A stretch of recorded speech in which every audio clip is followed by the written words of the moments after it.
Ce farme barosare.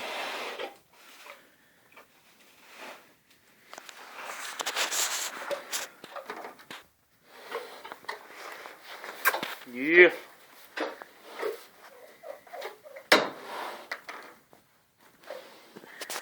Se vede port de 200-300 de kg.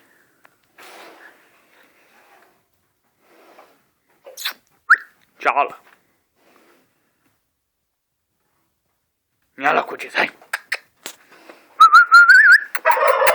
Hai la cuget, hai. Băi, dar ce se vede ăsta, băi, frate, băi. Au, deci se vede de mare.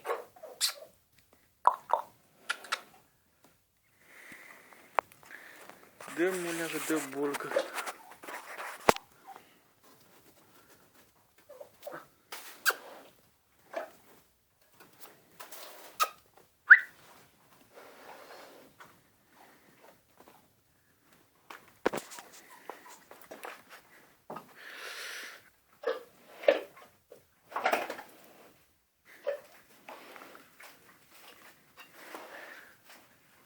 Ăsta când o să fii să-l tai, 10 oameni trebuie.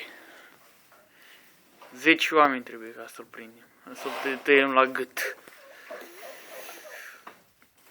Fiindcă asta o să bag pe Facebook, o să bag pe YouTube. Nu pe YouTube. O bag pe Facebook. Să primește porcul de 300 de kilograme like-uri. Nia! Hai! Aude, și l-a legat aici bine, băi, să nu scapă.